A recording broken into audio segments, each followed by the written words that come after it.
बात करेंगे एक बहुत ही इंपॉर्टेंट टॉपिक पे, जो है नर्सिंग और पब्लिक हेल्थ दोनों में बहुत यूजफुल है। Introduction to midwifery. ये टॉपिक एग्जाम के लिए तो जरूरी है, लेकिन एक नर्स और हेल्थ प्रोफेशनल के लिए प्रैक्टिकली भी बहुत इंपॉर्टेंट है। तो चलिए शुरू करते हैं। इस बेसिक इंट्रोडक्शन टू मिडवाइफरी में हम सबसे पहले जो आज कवर करेंगे that is midwife history of midwifery in India. Next classes में we cover trends in midwifery care, transformative approach, midwifery competencies and MLCUs. तो पहली स्लाइड्स देखते हैं, that is the introduction. So midwifery is a branch of health science that deals with the care of women during pregnancy, childbirth and postpartum period, including care of the newborn. A midwife is a trained and competent health professional who provide comprehensive maternal and newborn care and support, especially in the normal pregnancy. So दोस्तों, सबसे पहले समझते हैं कि midwifery होती क्या है। Midwifery एक हेल्थ साइंस है की ब्रांच है जिसमें फोकस होता है प्रेग्नेंट विमेन और उनके बेबी की कंप्लीट केयर पर।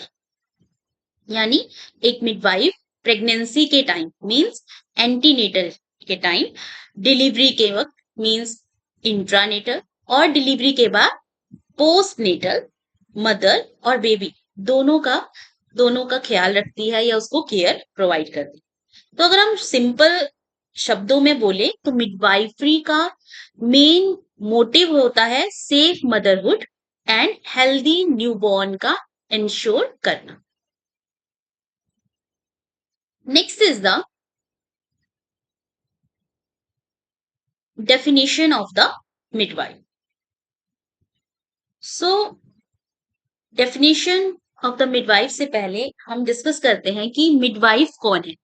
So, midwife is a trained and competent health professional who provide the comprehensive maternal and newborn care and support especially in the normal pregnancy. Means अब सवाल आता है कि midwifery कौन होती है।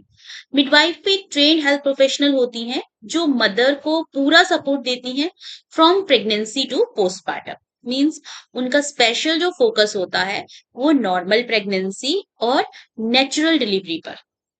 जब तक कॉम्प्लिकेशन नहीं होती है एक मिडवाइफ इंडिपेंडेंट डिलीवरी मैनेज कर सकती है, और अगर कॉम्प्लिकेशन हो तो वो टाइमली डॉक्टर को रेफर भी करती है। सो इस तरह से मिडवाइफ एक ब्रिज है जो नेचुरल प्रोसेस को सपोर्ट करती है और अननेसेसरीली इंटरवेंशंस को अवॉइड करती है। So next is the definition.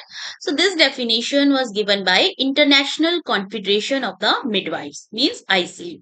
A midwife is a person who has successfully completed a midwifery education program that is duly recognized in country where it is located and is licensed to practice midwifery.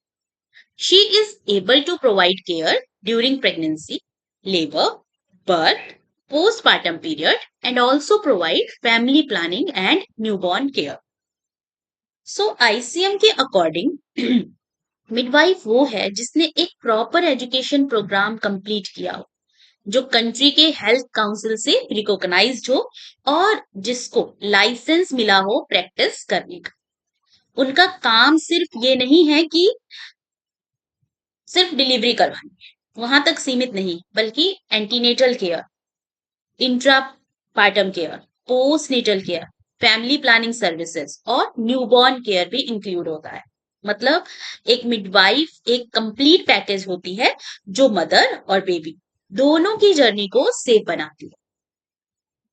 Now we move to the another slide, that is the history of midwifery in India. So सबसे पहले जो हम discuss करेंगे that is the ancient period. Okay? So in the ancient India, childbirth was deeply rooted in the cultural and traditional practices. Midwifery during this time was not a formalized profession but was carried out by the dais, experienced local women who acquire skill through observation and hands-on practice passed down across the generations. So दोस्तों, सबसे पहले जो हम बात करेंगे that is ancient India. उस time पर midwifery एक फॉर्मल प्रोफेशन नहीं था, ठीक है, कोई फॉर्मल ट्रेनिंग उनको प्रोवाइड नहीं की जाती थी। डिलीवरी में मेन सहारा होती थी गांव में, दैट इज दाई, जो एक लोकल और एक्सपीरियंस्ड वीमेन होती थी, ठीक है। ये जो दाइस थी, ये अपने स्किल, जैसे ये डिलीवरीज देखती थी अपने पूर्वजों को करते हुए, ठीक है, अपने स्किल और ऑब्जर्वेशन और एक्सपीरियंस से ही सीखती थी, जो इनको जनरेशन टू जनरेशन क्या हुआ था, पास हुआ था, मींस एक जनरेशन से दूसरी जनरेशन। रूरल और ट्राइबल एरियाज के अंदर इन दाइस का बहुत ही ज्यादा क्या था, बहुत ही ज्यादा इंपॉर्टेंस था। These guys serve as the main caregivers during the pregnancy, childbirth, especially in the rural and the tribal communities. So, midwifery knowledge was experimental. इनका जो knowledge था वो किसके बेस पे था? एक्सपेरिमेंट जो इन्होंने किए या एक्सपीरियंस जो लिया, और कम्युनिटी बेस्ड, सिर्फ रूरल एरियाज के बेस था, और इनके पास किसी तरह की कोई भी फॉर्मल एजुकेशन नहीं थी, ठीक है, किसी ने इनको कोई नर्सिंग की वो नहीं, ट्रेनिंग नहीं करवाई थी। Despite the lack of the formal institution, India had a rich tradition of the medical literature, particularly in Ayurveda. Two major texts, Charak Samhita and Sasrut Samhita, contain significant insight into obstetric and gynecology. सबसे बड़ी interesting बात यह है कि India के जो ancient text हैं, ठीक है, चरक संहिता और ससरूट संहिता 600 बीसी के अराउंड के, ठीक है, सो उनमें फीमेल रिप्रोडक्टिव सिस्टम, प्रेगनेंसी की स्टेजेस, लेबर और इवन सर्जिकल इंस्ट्रूमेंट तक के बारे में लिखा गया है। उन्होंने स्पेसिफिकली सिग्निफिकेंट इंसाइट या सिग्निफिकेंट रेफरेंसेस जो थे वो इनके अंदर आयुर्वेदा में मिलते हैं। They also included the reference to the fetal position, breech presentation and method of resuscitating the women. उनमें ये तक बताया गया था कि बच्चे की जो पोजीशंस है वो कैसी है, नॉर्मल पोजीशन कौन सी है, एबनॉर्मल पोजीशन कौन सी है, ठीक है, और किस तरह से हम न्यूबॉर्न को क्या करते हैं, रिसेसिटेट करते हैं, ये सारी चीजें उसमें मेंशन की गई थी, किसमें, चरक संहिता और ससरूट संहिता में। Childbirth was seen as a natural, spiritual process and often around by rituals and ceremonies aimed at protecting both mother and the child from the evil spirits and promoting the well-being. So childbirth को एक natural और spiritual process माना जाता था। Delivery के समय rituals और ceremonies होते थे, जैसे माँ और बच्चे को बुरी नजर से बचाना, इविल स्पिरिट से बचाना और उनकी वेलबींग को प्रमोट करना। सो मतलब एंशियंट टाइम में चाइल्ड बर्थ कम्युनिटी बेस्ड और कल्चरल प्रैक्टिस थी, एक साइंटिफिक प्रोफेशन नहीं। So this is all about the ancient India. Now we move to the British colonial period, जो हम देखते हैं 1858 से 1947। So with the advent of the British rule in India, Western medicines begin to influence local healthcare system, including childbirth and midwifery practices. अब बात करते हैं कि जो ब्रिटिश कॉलोनियल टाइम, जब ब्रिटिशर आए तो उन्होंने अपने हेल्थ केयर सिस्टम को इंडिया में इंट्रोड्यूस किया, ठीक है। Colonial policies focused on the institutionalizing healthcare, including maternal services. The first formal midwifery training program were introduced in the early of the 20th century, primarily to reduce the maternal and infant mortality. Hospital and maternity centers begin to emerge in the urban areas, particularly in the cities like Bombay, जिसको हम आज के time में बोलते हैं Mumbai, कैलकाता, now it is called Kolkata, and Madras, that is Chennai. However, rural India continued to rely heavily on dyes, who were often seen untrained or unscientific by colonial authorities. So, British period में क्या हुआ कि जो hospital थे और जो maternity centres थे वो एस्टेब्लिश होने लगे, ठीक है। फॉर्मल मिडवाइफरी जो ट्रेनिंग प्रोग्राम थे वो भी 20th सेंचुरी के टाइम स्टार्ट हो गया। किस लिए स्टार्ट हुए? ताकि मेटरनल और इन्फेंट मोर्टेलिटी जो रेट था उसको क्या किया जा सके, कम किया जा सके। सबसे पहले ये था कि फॉर्मल मिडवाइफरी प्रोग्राम शुरू किए गए थे। Next is the British introduced the concept of the nurse midwife, merging midwifery into general nursing training. इस समय एक नया कॉन्सेप्ट इंट्रोड्यूस हुआ, that is the nurse midwives.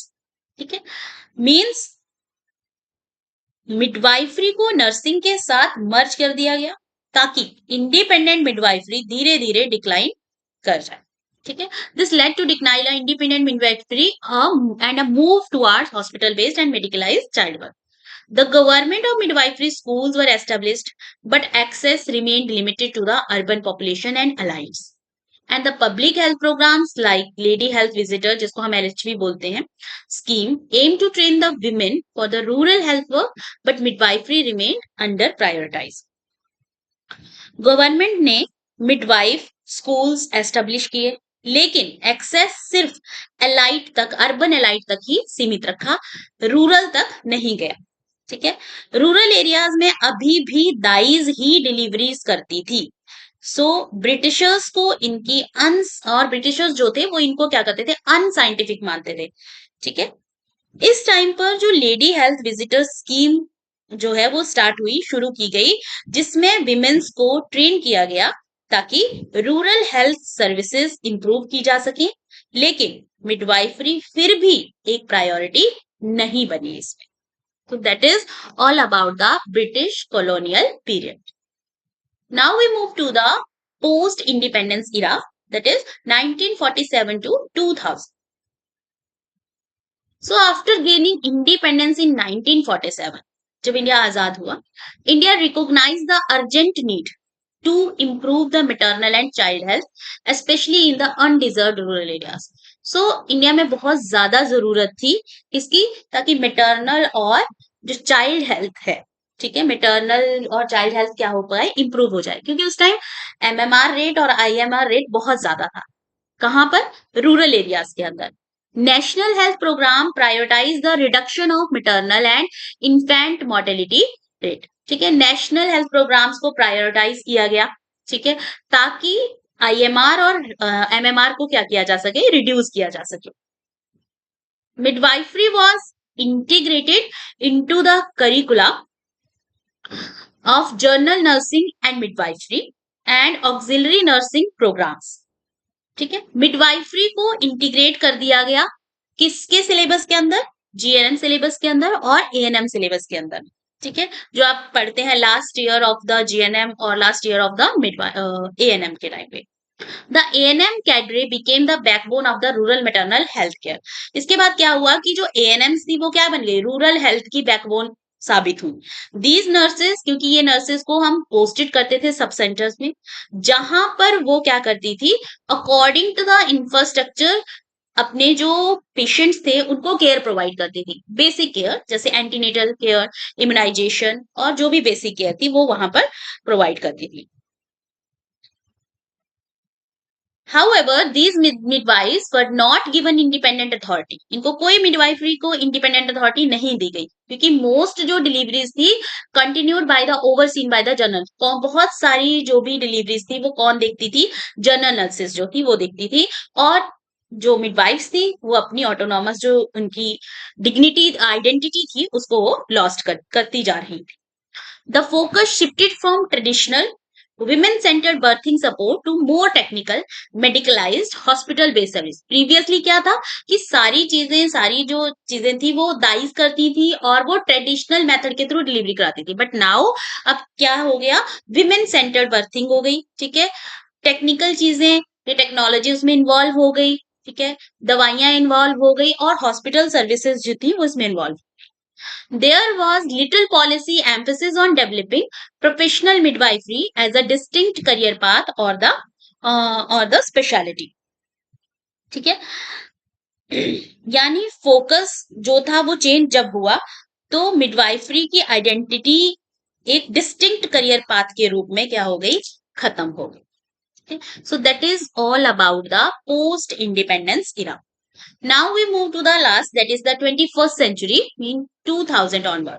So in the 21st century, India began revisiting its maternal health strategies in response to global trends and persistent health challenges in maternal care 21st century में India ने फिर से midwifery को seriously लेना शुरू किया ठीक है एंड इसका मेन रीजन क्या था कि अभी भी मैटरनल और न्यूबॉर्न जो डेथ थी उनका जो रेट था वो बहुत ही ज्यादा हाई था the government launch the initiative to ensure the presence of skill birth attendant at every delivery these were trained ANMs, LHVs, and nurse capable of handling normal deliveries and identifying the complications. The Janani Suraksha Yojana, जिसको हम बोलते हैं JSY, under the National Rural Health Mission NRHM was launched in 2005 to encourage institutional deliveries by offering the cash incentive to the pregnant women. This led to a significant rise in the hospital-based birth, particularly among low-income and rural population. So, 21st century में India ने जब midwifery को दोबारा seriously लेना start किया तो उस time उन्होंने इंट्रोड्यूस किया एक concept that is the skilled birth attendant मतलब एएनएम्स आपकी एंड एलएचवी जिनको एक स्पेशल ट्रेनिंग क्या की गई प्रोवाइड की गई ताकि सेफ डिलीवरीज वो कर पाए और जो कॉम्प्लिकेशंस थी उनको अर्ली आइडेंटिफाई करके मदर और बेबी को बचा सके 2005 में लॉन्च हुआ जेएसवाई दैट इज द जननी सुरक्षा योजना किसके under national rural health mission के अंदर इसमें प्रेग्नेंट वीमेन को कैश इंसेंटिव्स दिया गया ताकि वो हॉस्पिटल में डिलीवरी कर ठीक है जिससे क्या हुआ कि जो इंस्टीट्यूशनल डिलीवरीज थी उनमें उनका जो रेट था वो क्या हो गया इंक्रीज हो गया ठीक है despite improvements in the institutional deliveries and decline in MMR issues such as over medicalization of the birth, unnecessarily cesarean section, disrespectful and abusive care begin to surface, leading to growing concern among the public health experts. पर इससे क्या हुआ एक problem आ गई over मेडिकलाइजेशन होने लगा child birth का caesarean section का रेट जो है वो इंक्रीज हो गया और डिसरिस्पेक्टफुल और अब्यूजिव मैटरनिटी जो केयर थी वो भी बढ़ गई ठीक है ये सब देखकर recognising the gap India begin align the international midwifery standards specially those set by the International Confederation of the Midwives and WHO ठीक है ये सब देखकर जो WHO थे और ICM थे उन्होंने इंटरनेशनल स्टैंडर्ड्स को अडॉप्ट करना स्टार्ट कर दिया ठीक है जब उन्होंने ये सारी चीजें स्टार्ट करी तो क्या हुआ कि न्यू जो प्रोग्राम्स थे वो भी लॉन्च किए गए professional midwifery education and training program जिसको PMETPS बोला जाता है वो initiated in the collaboration with the global bodies and NGOs. The goal was to create a new cadre of the professional midwife, independent, skilled practitioner who could provide comprehensive, respectful maternity care. नए program launch किए गए जैसे professional midwifery education training program ताकि एक नए cadre of professional midwives क्या हो सके तैयार हो सके ठीक है The midwifery service initiative once launched in some states aiming to develop midwifery-led care units in hospitals and train a dedicated midwifery workforce. Means hospital में midwifery-led care units hospital में क्या किए गए ओपन किए गए ठीक है जहां पर नॉर्मल डिलीवरी इंडिपेंडेंट मिडवाइफ्स क्या कर सकती हैं कंडक्ट करती हैं डॉक्टर्स वहां पर तभी एक्ट करते हैं जब कोई कॉम्प्लिकेशन होती है ठीक है मींस 21st सेंचुरी में इंडिया ने फिर से इंडिपेंडेंट मिडवाइफरी प्रोफेशन को डेवलप करने की तरफ क्या हो रहा है बढ़ रहा है ठीक है so that is all about the 21st centuries ठीक है सो एक क्विक रिकैप ले लेते हैं